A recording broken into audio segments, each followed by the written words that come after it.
Hello, everybody. Thank you so much for joining me today. This is #No Limits, and I am your host, Shelly Kino. And #No Limits is about people who society places limits upon, but who are busting through those limits. Ophelia says in Hamlet, "We know who we are, but not who we will be." And I believe that to be 100% true, and that there is no better or more beautiful example than the caterpillar turning into the butterfly. The caterpillar, for those who don't know, a quick science lesson, the caterpillar literally dissolves into its cells, and just when it thinks life is over, it becomes a butterfly. But that's not enough. It has to struggle in the cocoon in order for its wings to be able to take it everywhere it's going to go when it gets out. None of that can be easy, but neither is busting through limits that society places upon us. And today I'm really thrilled with my guest, and I'm excited for what I'm going to learn and what you are going to learn. But before we get to Patrick, I do want to remind you to like and subscribe and share and make sure that you never miss an episode of #No Limits again. We are coming up to our 200th episode, which is mind-boggling to me. And I'm going to have prizes at that episode. And just, it's going to be a great, great time. So you don't want to miss that. So be sure and subscribe and like. And while you're watching, today's episode is actually recorded, which is unusual, but go ahead and leave us a hashtag and where you're watching from. And if you have any questions or comments, be sure to leave them in the chat and I will answer them, or I will make sure to get them to Patrick so he can answer them. So without further ado, welcome, Patrick. Thank you so much for joining me today. How are you? Thank you. I'm doing well. How are you, Shelly? I am doing awesome. I am so thrilled for what we are going to do, because what you are going to teach us is one area that I kind of, if I had any regrets in my life, this would be the one that I never learned how to play the piano. And so I'm really thrilled that you are going to teach us about that. And I kind of gave away the secret now. But go ahead and introduce yourself and tell us a little bit about you and kind of, your life's journey to this point. Yeah, my name is Patrick Boylan. I'm a co-founder of a music education app called MuseFlow. We're teaching in a very different way. We're teaching through sight reading, the act of reading music as first sight. That's kind of our engine for the actual curriculum itself. Instead of giving you songs to go home and practice and you repeat that to boredom and then bring that back to your teacher and they check it off as perfect or not, and then you have to go home and practice that again. No. We're giving you the new skill inside of the context of music you've never seen before, that never repeats. It just keeps on flowing until you get 95% accuracy at the goal tempo of that level specifically, and then you move on to the next skill. We do skill building in a very specific way. We add a new note, add a new rhythm, new time signature, new skill, whatever it may be, incrementally as the curriculum progresses. And so you learn it outside of the context of new songs, and then you apply it to songs that get unlocked, those new skills that you learn in sight reading. So we're just putting sight reading first, adding a whole new step that's very engaging, and letting you learn outside of songs, outside of the rote memorization of those songs. And so yeah, I love it. It's kind of based on the way that I taught myself how to play piano. And yeah, we can go into the backstory about it all you want, Shelly. But that's kind of the general gist of MuseFlow and why I'm so passionate about it, because it is so personal. Yeah, thank you so much for explaining that. And I remember I did learn how to play the clarinet when I was in grade school. And I absolutely remember what you talked about. I'd go, we'd get some music at school, and then I'd go home and I would practice it, and then I would practice it some more, and then I would practice it some more. And my parents were like, "Oh my gosh, these sounds are horrible." Right, totally. I mean, until classic, I could get it. Yeah, until I could like a get dying it goose, out. Right? When you play it. Right? Yeah, yes, totally. I was a yes. clarinetist too. And so that was my instrument in band as well. I remember thoroughly. Yes. And these were the days before. I do think we didn't call them recorders. We called them flutophones. That's how old I am. They were not called recorders. They were called flutophones. Never heard that before. Yes. And so we had those, I think, in 3rd or 4th grade. And then this was like 5th or 6th grade when, because like the flutophone was kind of the, hey, let's get you the idea of what band will be like or learning an instrument will be like. Right. And then, if you're really interested in it, then you can fork out the money. But yeah, they call them recorders now. Same thing. I don't think there's any difference to them at all. They just have a different name. And yeah, I mean, I did beautifully with the recorder, and I did because I put in the practice time. I did fabulous with the clarinet. I never made a mistake when I was playing for my teacher until the very end of the year. I made one mistake. He screamed at me literally for 5 minutes. And I said, I'm done. I'm out. Whoa, So yeah, that's wild. I went into singing after that. And the rest of my junior high, I was in our chorus. And then in high school, I was in our chorus. And yeah, never picked up an instrument again. What a shame. That's terrible. Why? What was the thing? Because like I got yelled at by teachers, but not for one mistake. Yeah, I thought, I've killed myself practically, all this year to always be able to present everything to him perfectly, because that was my personality. I was a perfectionist, so I did not want to do it wrong. And the one day, I literally missed one note, and I thought, I can't handle this stress anyway, because having to practice and be perfect all the time. And then to have him scream at me like that for one tiny little mistake. Now I understand years later that, his behavior was his communicating something. It wasn't about me. Yeah. But I didn't know that at 10 years old. Of course. And, so I was just like, okay, if I'm not perfect, then he doesn't want me here, and he's gonna, and that wasn't how my parents raised me. They didn't scream at me to get me to do what I should do. It was done with love and compassion. And so that was so incredibly foreign to me. I was a great student. So teachers never yelled at me. And I was just like, okay, I'm out. Do you think that reinforced your perfectionism? Probably.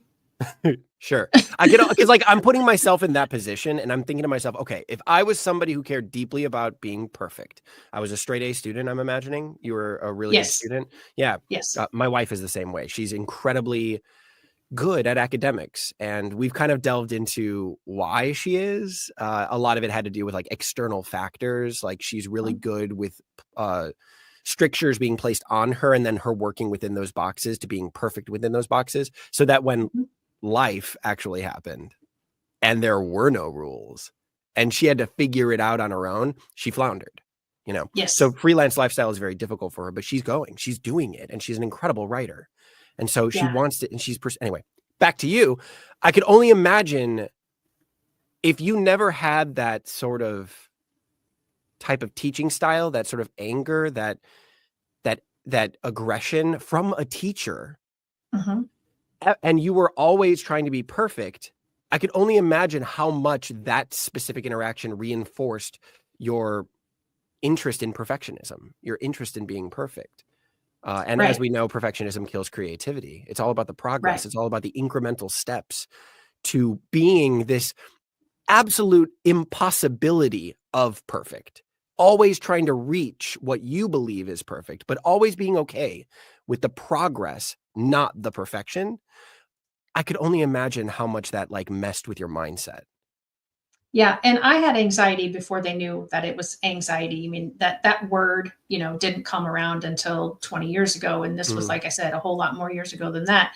And what it did was just solidify that if I wasn't perfect, people wouldn't like me. That's what I'm talking about. That was the external factor that drove me to be perfect. Was I got to get straight A's. I got to be everybody's. Yeah, it was a whole thing.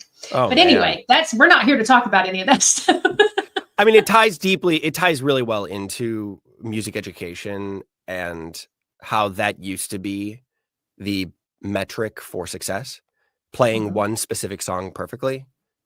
But now with this new way of teaching, MuseFlow is ready to change that paradigm and make it be about those incremental steps. We're not expecting 100%. We're not. We're expecting 95%. That means you can get a couple notes wrong, and that's okay. That's not what creativity is all about. And being perfect is a very specific skill set in music performance. But there are so many other skill sets that are necessary to be a performer, a music performer. I'm a professional pianist here in Los Angeles. I've got 3 residencies across Los Angeles, and I play background jazz, and then I play at a piano bar. Like, those are what I do, right? Mm-hmm. And being perfect is never even a part of that equation. So, Wow. we decided that we wanted to switch that paradigm from perfectionism to progress, right? Caring about the Right. musicianship and caring about learning the technique of playing your instrument in a fun and engaging way, instead of caring deeply about repeating these one specific song over and Right. over and over to perfectionism.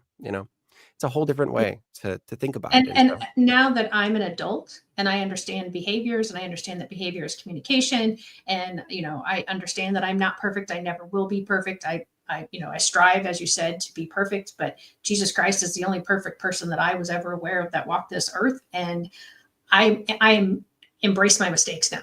Love And it. I try to Yes. help, excuse me, I try to help others. Like, this is one of the ways that we learn, Yeah. but unfortunately, I didn't know that as a kid. Of course. And it took me until I was in my 20s before that really started to sink in. And I'd heard people say, nobody's perfect. You can't be perfect. Well, my personality was, I'm going to be that one. I'm going to prove you wrong. I'm going to be that perfect one. And so, yeah, when it happened, when I faced any kind of pushback that I wasn't perfect, oh my gosh, Patrick, the first time I got a C on my report card. You got a C, Shelley? I don't like art either. The creative stuff. I'm like I wanted to know, what are the parameters, right? And what do I have to do to check the boxes and get it done the way you want it to? And they couldn't tell me that in art class. Mm-hmm. And music class, they could tell me, but I messed it up once, and then it was, I'm done. Did you get a C in art class? I got a C in art class. No, Shelley. Oh. Yep. Why? What was the reasoning? I wasn't creative enough. I don't know. I wasn't doing things to their stipulations. I don't remember. Okay. I just, if it could be anything where you could give me vocabulary words to memorize and learn, right, and apply, I could do that. But when it came to the actual crafting of the projects, I didn't have creativity in that way. Very interesting. And to this day, I do not feel like an artist of any kind or creative. I have realized that my creativity comes when I am working with families through the special education process, and I am coming up with different ways to help them and reach their child's goals, and for the school to reach them. And so my creativity is an academic creativity, mm-hmm, versus, music or working with different materials to create some sort of art piece. Well, what's the root word of creative? It is create. Mm-hmm. And what are you doing with those students and parents? You are creating. You are cobbling together tactics from all across the board and saying, no, this is where you're creating a series of tactics for them. That is inherently creative. So yes, don't limit yourself. No limits, Shelley. I know that this is one of the things that I have learned through my podcast and through my work, is that I am creative. Very it's just not the way that typical people think of as creativity. I love it. I love it. So, okay, so we're not talking about me. We're talking about you. I seem to do this with you, Shelley. I seem to do this. I get you talking, and then and then we start talking about, and I love it. Like, I really do love hearing the in-depth, discussions about who you are and your life. And I really, really love to I'm loving getting to know you. So don't mind me if I ask you questions too. Okay. Well, but this isn't about me. This is your opportunity to share about MuseFlow. And so let's talk about MuseFlow. Okay. So how did it come about? Why did you said this, you couldn't learn the traditional way? I took 8 years of traditional piano lessons, and I hated every second of it. My parents had to ground me for not practicing. Oh. I just wanted to mess around. I wanted to play with the songs that I was given. I didn't want to learn it rote and verbatim. I wanted to enjoy the fluidness of it and be inspired by the song, not play it by rote, right? And so my teacher retired, no fault of my own. He just retired. I was a terrible student, yes, but he just, he retired. And so I get asked that sometimes. I'm like, Pat, did you drive him to or did he just stay? He's retired. And I'm like, no. I knew he told me, and I knew some of his other students. Anyway, 3 months go by and I didn't touch the piano because I was burnt out. This was right around like 15, 16 years old, maybe 14 or 15. And we still had that beautiful piano in the living room. And so I ended up going back to it and finding my parents' sheet music that they had. They had a bunch of musical theater scores and vocal selection books. And so I ended up going back to those, and I opened it up and I found little bits, little chunks that I really enjoyed. And I was like, that's really fun to play, whether that's beautiful or just really fun to play. Then I closed the music and I started improvising around those phrases. I put it in the right hand and the accompaniment in the left. I put in the left hand, accompaniment in the right. I changed the key. I changed the time signature. I slowed it down. I sped it up. I really fleshed it out, right? And I was like, that's really, really fun. And so I did that again and again and again and again and again. Cut to college. I was the only acting major that could play piano. And so all these musical theater nerds were wanting to rehearse their songs and wanting to practice. And so I was their go-to guy. And so we got a little rehearsal studio and I brought them all in and they started throwing music in front of me and I could play it. I'd never seen those songs before, but I could play that song. And I realized then that what I was doing was taking the chunks, the building blocks of what made musical theater, these little phrases that repeat over and over and over in multiple songs all across the board, not just musical theater, but jazz. I was taking these fundamental parts that made up music and repeating them outside of the context of songs so that when I saw a song that used that phrase or that motif or that chunk, I could then replicate it. I was able to string them together effortlessly to create and play that song and not mess the student up, not mess my cohort up when they're rehearsing and practicing and wanting to sing. That was amazing to me. Cut to like 6 years ago, I was an actor here in LA. I've done some TV, I've done some movies, a little bit of everything, a little bit of commercials, but I was getting, again, super burnt out on it because the space between each gig was too wide. And so my self-confidence was just going up and down and I was not being creatively fulfilled either. And so my wife was like, why don't you go play piano? You know, you've been doing it your entire life and you're very good at it. Why don't you go do that? And I'm like, okay, well, I tried. And so 3 months later, I got my first gig as an accompanist at an after-school program for musical theater students. Cool. 2 months go by, I got a background jazz gig at a steakhouse playing for their dinner service. I got another one at an Italian restaurant playing for their dinner service. And then I got my piano bar gig here in Hollywood. And I've been playing there ever since. And so I was able to quit my day job, which was waiting tables. And I was able to then do kind of a mix of both acting and piano. And so that was my life, and that is my life. It's been my life. And, you know, I've been playing for about 5 or 6 years now, and I really, really love it. And so about 2 years ago, I was like, maybe there's a way. I was bored. You know what they say about creativity, right? Creative stuff, creative thoughts happen when you're bored. And so I always try to kind of keep that. I was trying to keep a chunk of my time. I time box it. I'm like, give me a half an hour to just sit and do nothing. Just think. And this was one of those times. And I was like, what if there's a way to teach people the way that I taught myself? And here I am, a professional pianist. Maybe there's a way. Right. And that was when MuseFlow was born. And so instead of improvisation, which is what I used as the engine of my curriculum, we use sight reading as the engine for our curriculum. I brought it over to my music teacher friend and we totally spitballed all of this idea. He had a very similar idea and we just combined ideas and then we just put it out there into the world. And we ended up finding 3 very amazing software engineers, friends of friends of friends of friends. Serendipity happened where I found one of them at one of my gigs. He was just sitting there playing piano before I started. And I went up to the regulars and I was like, who is this guy? And they're like, I don't know. He just like comes in sometimes and sits down and plays. What are you going to do? Are you going to kick him off? And I'm like, no, I'm going to go talk with him.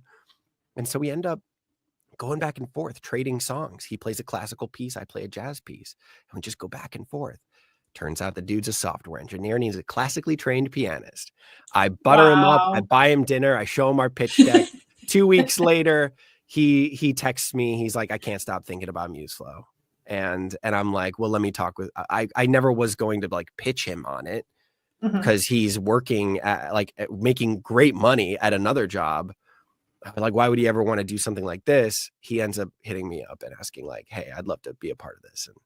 That's And awesome. so we ended up vetting him, and he was an amazing guy. Like, we've been working with him for the past year and a half. He's a great dude, and he's a co-founder of ours now. And so, yeah, all of that being said is like, it's very personal.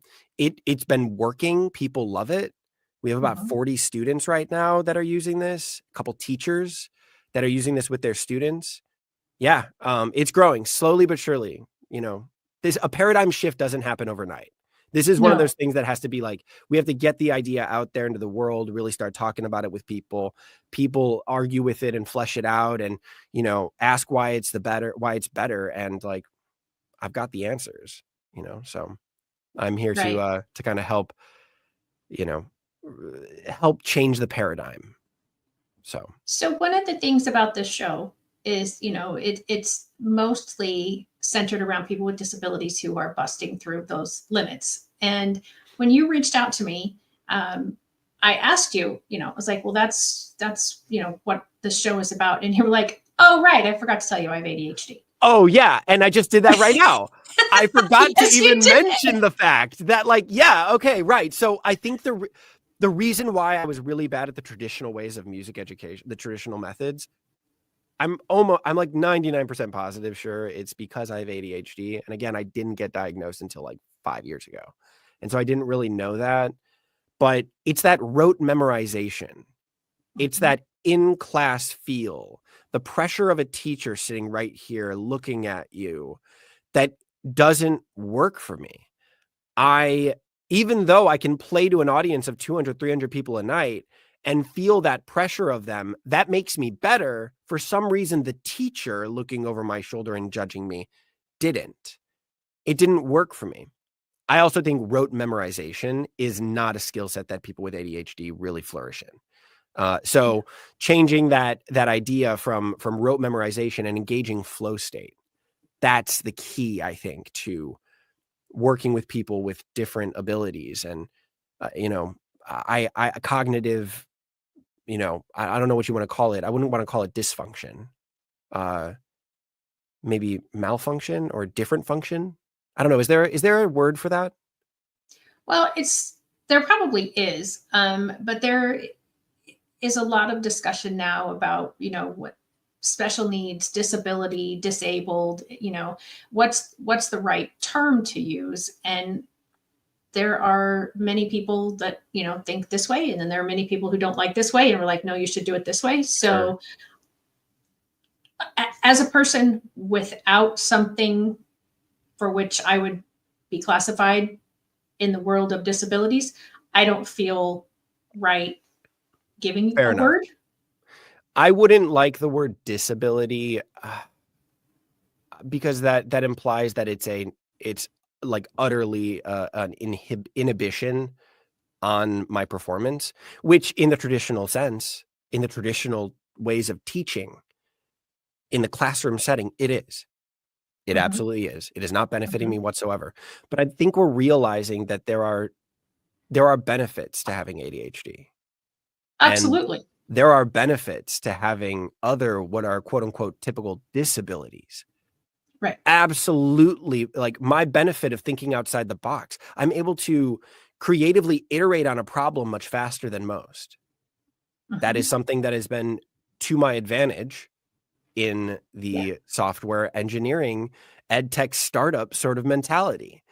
People come to me with a problem on my team and I'm like, well, have you thought about this? They're like, no, that won't work. And I'm like, okay, have you thought about this? And they're like, oh, no, that's a great idea. Let's try that. And it works, Yeah.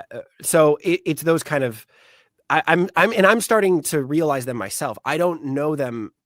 I'm not an expert on this whatsoever, but I do think that I'm in the process of learning about that too. you know? So Mhm. I'd love to keep talking about that. I find that utterly fascinating, that a disability can be an advantage. Let's change that thought process. So yeah, it's an interesting conversation. I absolutely think when I think about people that I have interacted with who have ADHD, they're multitaskers. Yeah. And, I think even though you weren't diagnosed until several years ago, I think the reason that you did so well as a child, why it wasn't recognized necessarily, is because of the music, because it was already taking your, I call it a superpower, to focus on multiple things at one time and make it come into something. Mm. Where I am finding, the older I get, especially, that I really have to focus on one thing and I can only focus on one thing at a time. Mm. And so if I had the ability to, I can have a couple different thoughts going on, but as far as like my right hand doing something and my left hand doing something different and knowing what each hand is doing, or if I'm going to involve my feet, like I Mm-hmm. don't know. Harry Connick Jr., he's an amazing artist. I was able to see him in concert a few years ago. Yeah. And he played 4 different instruments at one time, at 4 different melodies. I love it. Yeah. And so I don't know if he has ADHD or not, but I almost, would diagnose him with it just because of that. But I am not a diagnostician, so I'm certainly not going to. But just being able to go, okay, my right hand is going to do this, and my left hand is going to do this, and my right foot is going to do this, and my left foot is going to do this, and they're all 4 doing completely different things, was just incredible. Yeah. And I think, having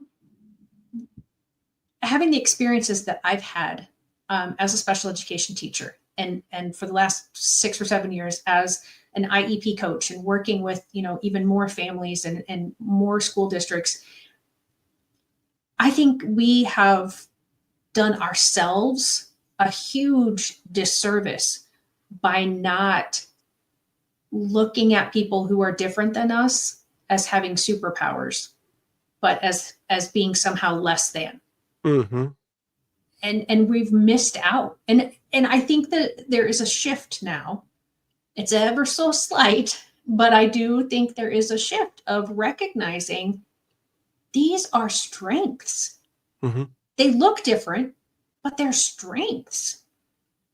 And I had such a wonderful opportunity as a special education teacher to see that over and over and over again. And that's kind of where this stems from, because I had people telling my students that they wouldn't ever do whatever. They wouldn't read, they wouldn't write, they wouldn't do math, they wouldn't have a good life, they wouldn't get married, they wouldn't go to college, whatever you want to say. And I saw them over and over and over again doing all those things. And I got to be part of that. That is such a cool thing. That's so cool. And I want for other people to have that experience and be part of that, which is where, like I said, this kind of stems from, is like the more exposure we can have, I feel, because that's how it happened for me, was the better off we're going to be, and the mindset will change a little bit. Mm-hmm. So here I go again. Now I've taken up like a big chunk of time. No, this was great.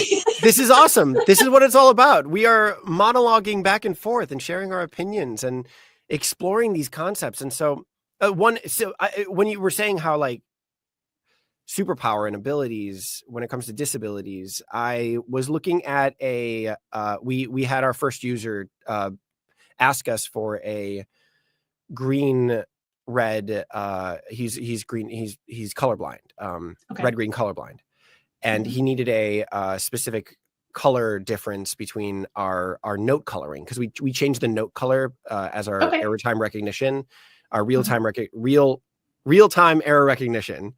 We changed the color of the note based on how you play it, right? If you get the note correct, it's green. If you get the note wrong, it's red. If you get the note correct but you don't hold it the right time, it is yellow. It's a duration error, right? Mm-hmm. He needed something to change within that so that he was able to recognize his errors on the fly, because he wasn't able to recognize the difference between our green and our yellow. And our red and our red. Like, it was just bad all across the board for him, right?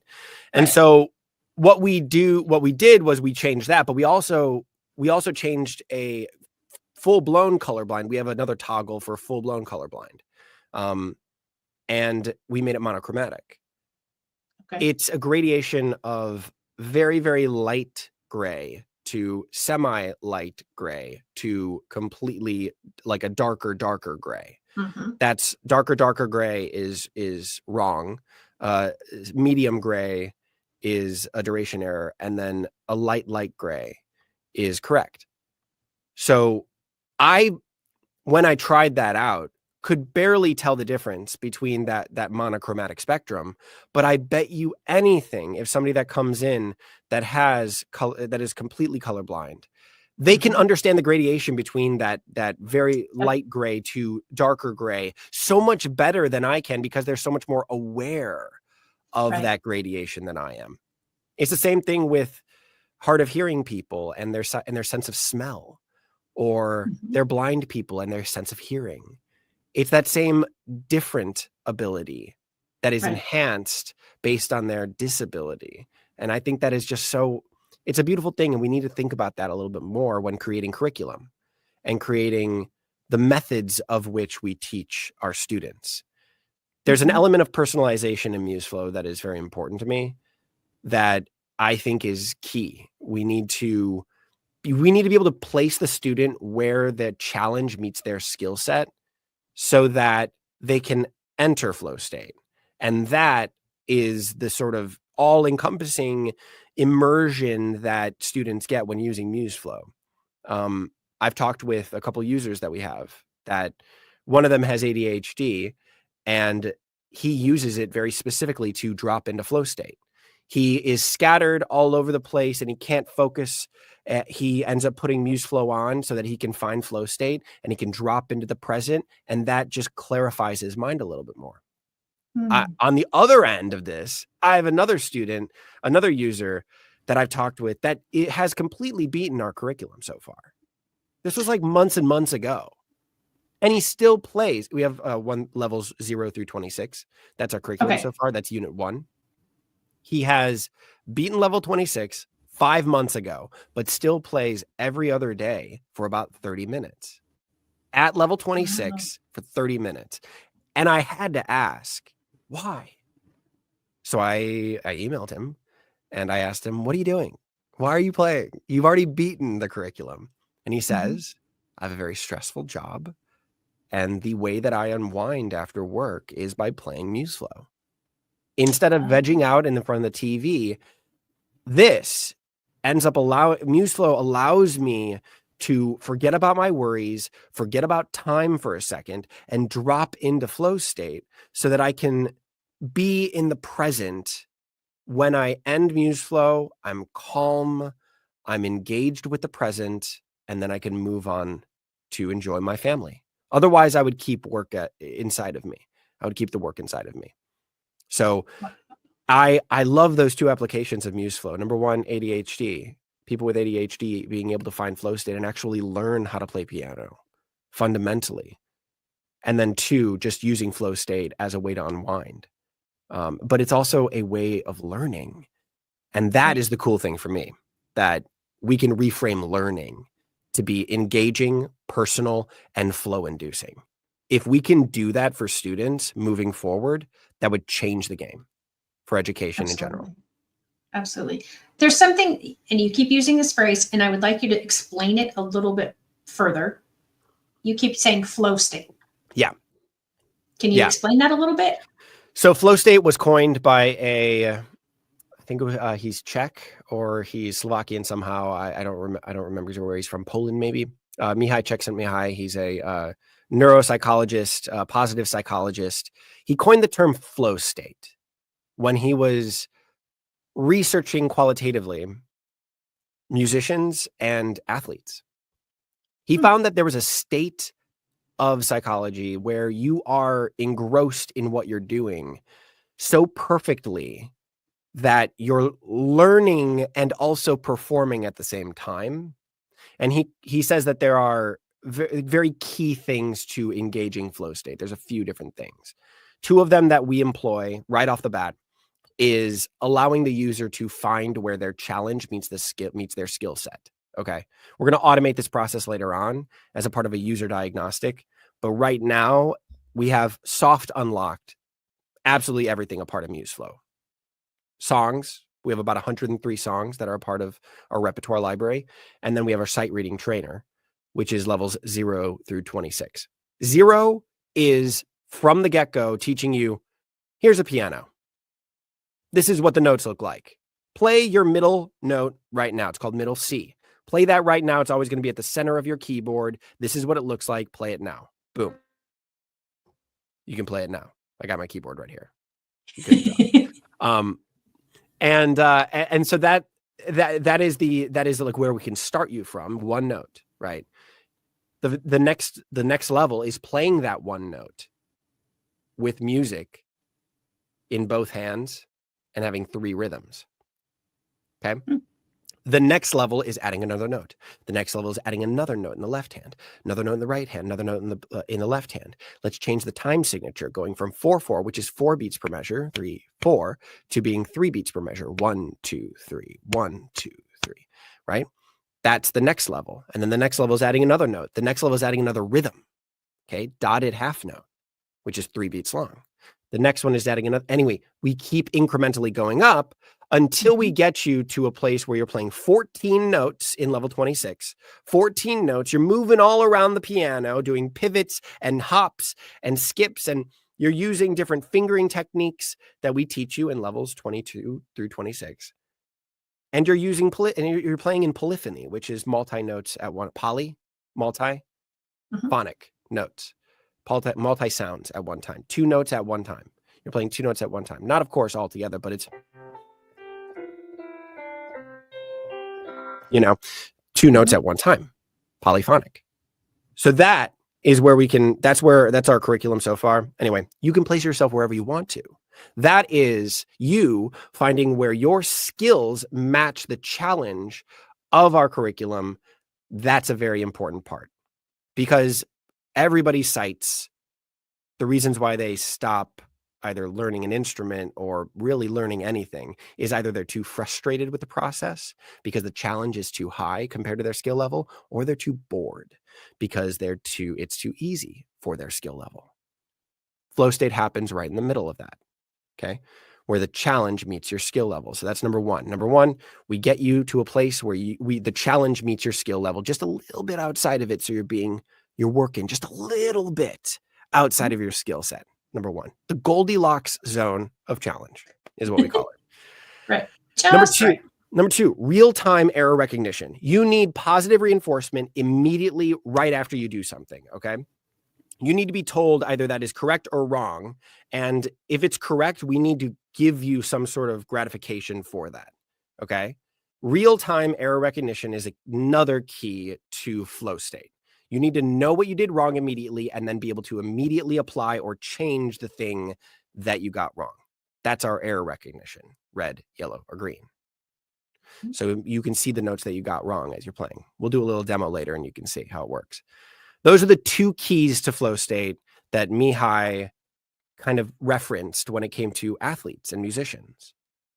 They need to be shown what they did wrong immediately and then immediately be able to apply that afterwards and change their problem. And number 2, they need that Goldilocks zone of challenge. That's flow state. Now, what do you feel when you get into flow state? How does it work? Video games are a key example of this. You lose track of time. I just got my first video game ever. I never had it. I never had video games growing up. I got my wife a Nintendo Switch for her birthday. We crowdfunded it. I got 30 people to give me $20 so that I can go out and buy her a Nintendo Switch with Zelda Breath of the Wild. It is an incredible video game. It is beautiful and hard and easy at other times. And I lose track of time so much. It is a time suck. I got this last week and I've been playing every night for like 2 to 3 hours and it is ruining my life. I'm not getting good sleep because of it, but it's like a perfect example of flow state. You lose track of time. Number 2, you're actually learning things, right? and you're perfectly challenged and you're perfectly engaged with the process of doing that thing, it's an amazing feel. You're dropped into the present. You're working at that specific issue right then and there. This is not delayed gratification. This is happening right then and there, right? Yeah. And what happens is you get these sort of dopamine hits every time you do something right because you're in that flow state. That's what you feel. It's an amazing experience. You've probably felt it before. Can you give an example of when you felt that before? Actually, as we were talking before, and where my creativity is in IEP meetings. I love it. I will, all of a sudden look up at the clock, and we've been there discussing stuff for 2 hours. And I was like, we just got here. We just started. And when we're having very good conversations and it's not contentious, time doesn't exist. I think it's so cool. Time doesn't exist. You lose track of time. That's an incredible thing, because we are so time bound as a species that, we are part of the, space-time continuum. Right. We're literally a part of it. And so to lose track of time is such an incredible gift. And so that's the beauty of flow state. Yeah. Yeah. Well, thank you very much for describing that. So I want to do two things. We've got about 18 minutes left. So first, I'm going to pop up your website. Great. And I'm also going to put how to get there. So It is MuseFlow, MuseFlow.ai. Okay, so it's not .com.net, it's .ai, museflow.ai. So when somebody goes to your website, so the first thing they see, or at least the first thing I saw, was to start your 7-day free trial. Yes. So that's incredible that you're giving people opportunity to try it out before they do any kind of purchasing. Have to. It's a whole new way of it's a whole new way of teaching. You got to really feel it to understand it. Yeah, that I can see that. That makes sense. When just the tiny bit of demo that you did for me just to try out and make sure it was going to work, I was like, oh, okay. And so where would you then direct people to on your website? Like, how would they go about purchasing? Well, what you would do is you would try the 7-day free trial. If you enjoyed, I will fully say, just right off the bat, you do have to have a laptop and a MIDI compatible keyboard. MIDI is MIDI, Music Interface Digital Information. It's any keyboard has it, but you just can't use it right now on your like acoustic piano, which is your classic upright, strings, hammers hitting strings kind of thing, Gotcha. Tickling the ivory sort of thing. So right. It just won't work on that. We've got an incredible audio recognition algorithm that we're working on right now. So that is something that's in the works. We just need to kind of tweak it a little bit and then put that into the app, and then your computer will be able to listen to your keyboard at that point.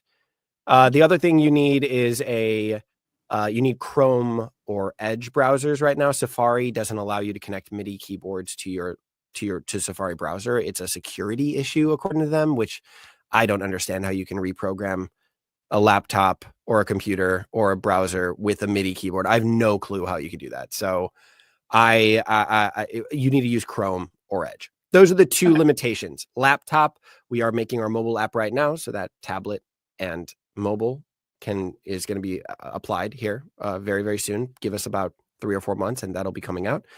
And of course, the audio recognition will be coming out soon. So start your free trial. Get right on into it. Try it out. And I can show you what that looks like if you're interested. Yeah. Yes, please. Okay, All great. right. So I think we got this figured out. I can hear things. Let's just make sure that we are good to go. Right. So let me just double check actually that we can actually get into it here.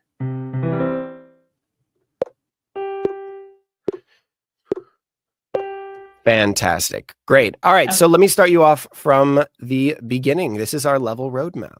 Okay. We start you off from level 0. This is the basics. Let's start you off here, and I can show you exactly what this is a piano. See, this is a piano, right? This is where we start you off from. We can teach you how to play your instrument in this interactive tutorial right off the bat. This is how we're going to be using, this is all of our tutorials moving forward. We are implementing that as we speak. We've just decided to do the first one first, level 0, just to kind of give you a little taste of what those interactive tutorials are going to look like moving forward. Flow state is going to be the thing that kind of separates us from our competitors, and using sight reading as the engine of our curriculum. Those are the two things that are going to change the paradigm, in my opinion, and that's what separates us from every other music education app out there. And you can notice that in this interactive tutorial, how flow is very important. Low touch, real-time feedback, immediate application of your skill set. Okay, let's take a listen. Each key makes a different sound. The ones on the right make higher pitched sounds, and the ones on the left make lower pitched sounds. Try it out yourself. Play the key that is furthest to the left on your piano. Great. Now play the key that is furthest to the right on your piano. As you can see, my keyboard is smaller than the traditional 88 key keyboard. I've only got about, 40 something keys on mine. It's a small little thing. You can learn the entire first unit of MuseFlow on a small 25 key keyboard. That's where we start. Unit 2 will then bring that out to, I think the total, 48 keys is going to be what you need after that. And then the 72 model or a 68 model. And then of course the full 88 keys after that. Let's keep going. When playing music, it's important that we maintain a steady, predictable pace. We normally do this by counting at a constant speed, like this. Each one of these counts is called a beat, and we usually count them in groups of 4. The beats should be evenly spaced, so you can always predict when the next beat will play, just like the ticking of a clock. The speed at which you count is called the tempo of a song, which is the number of beats per minute that you hear. For example, if you're playing a song at 180 beats per minute, that's a very fast tempo.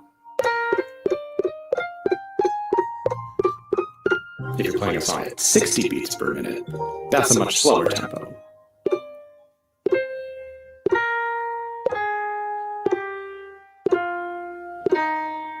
Try it yourself. Listen to the tempo of each pulse and use any key to tap out the beats in sync with what you hear.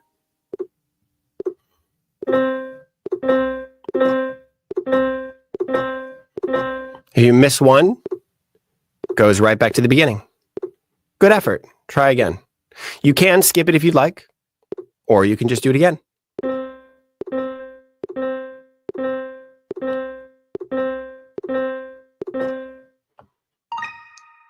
Great. Now try this faster example. For the sake of time, I'll move forward. So we've got playing beats in time, right? Non-duration exercise right here, okay? And then we've got duration exercise. We've got what music notes look like, and we've got how to hold them for the proper length of time, okay? Quarter notes are 1 beat, 1, 2, 3, 4. Half notes are 2 beats, 1, 2, 3, 4. Whole notes are 4 beats. Move forward. Let's combine the rhythms together. Let's do this exercise, shall we? Look at the notes on screen and use any key to play them with the correct timing in sync with the metronome.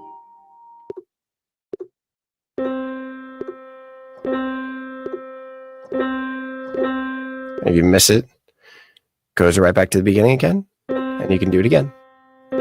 This flow state, that flow inducing where there's no hiccup in between each note, in between each repeat. Try another example. It's always keeping you right there engaged, keeping you in that tempo, in that pocket of it, right? That's key. Yeah. So that's our intro lesson. Now, by the time you're done with that, you know what, I didn't get to it, but you know how music is written. You can see the staff and everything like that and what music actually is. If you look down here, you can actually see our first lesson. This is the left-hand notes. We've got whole notes. We've got quarter notes. We've got half notes. Okay. It's not shown here in the preview, but in this level, you can actually see, you actually work your right hand as well.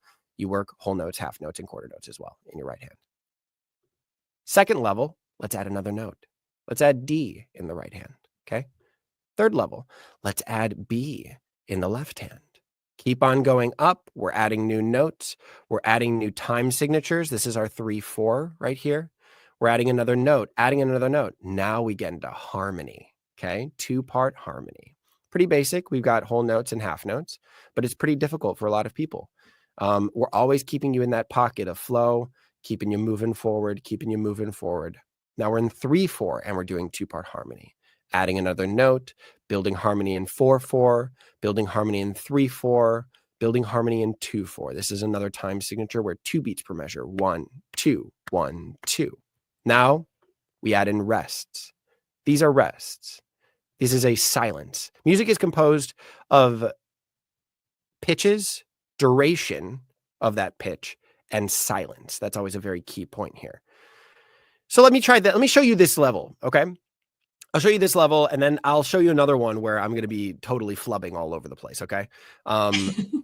Just so you can see where we get to, okay? This is what our old tutorials look like. It's just slides with words on it, right? And then, of course, you get to an actual practice session right here, right? So let's skip the tutorial, and we'll move forward into, let's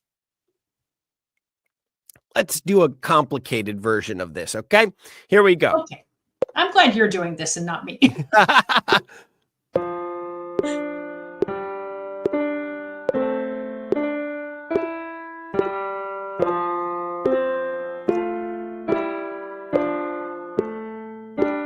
Uh-oh, messed that one up, see?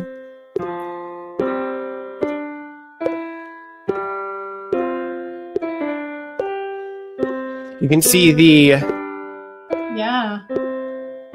accuracy up in the left-hand corner, right-hand corner.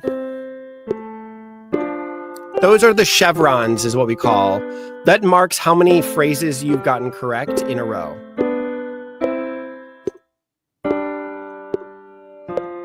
There we go. Now I'm on the next one.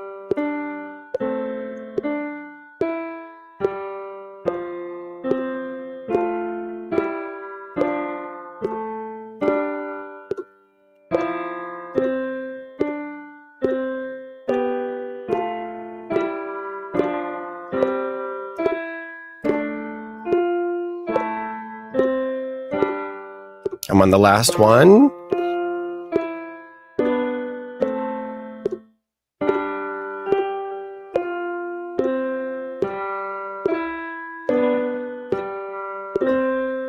And there we go.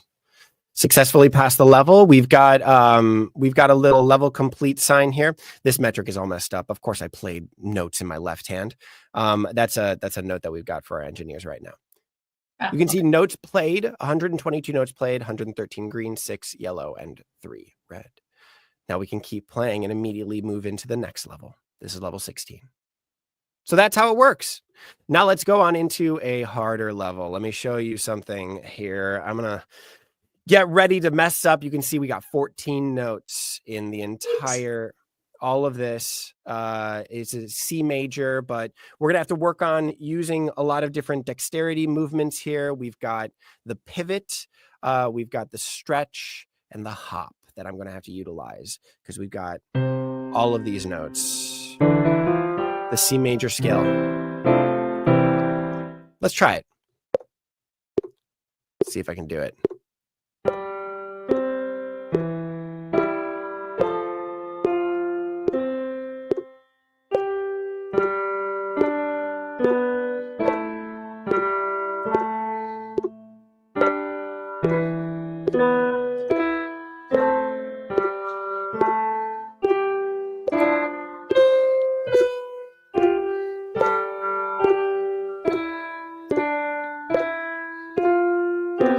Ah.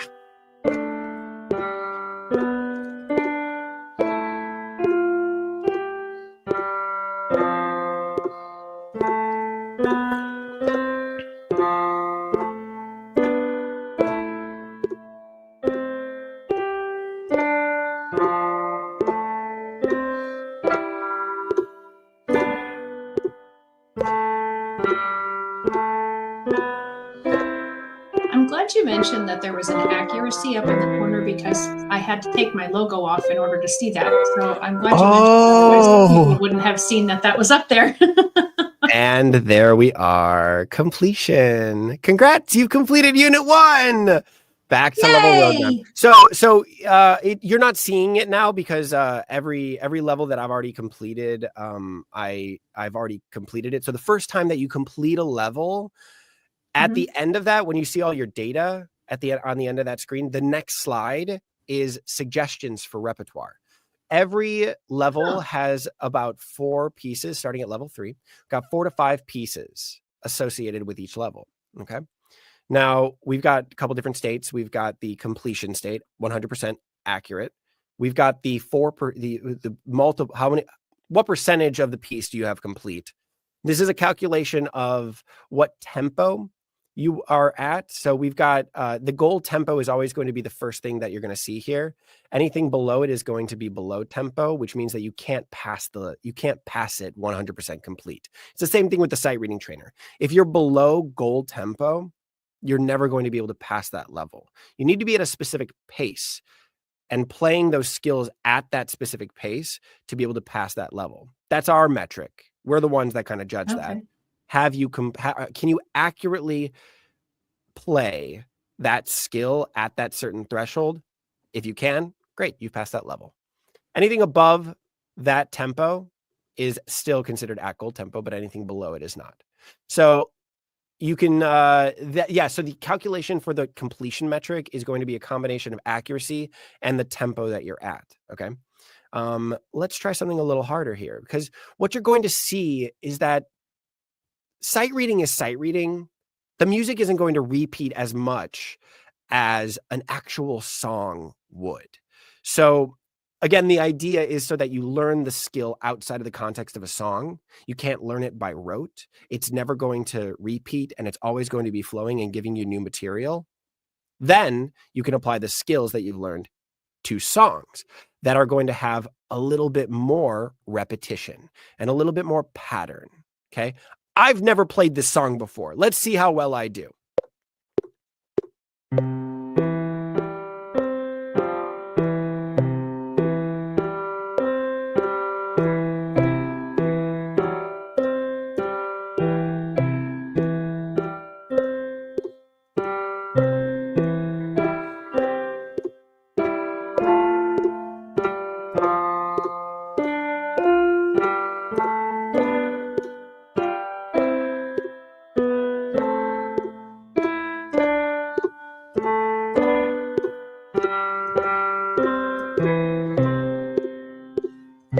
Repeat that pattern again, right?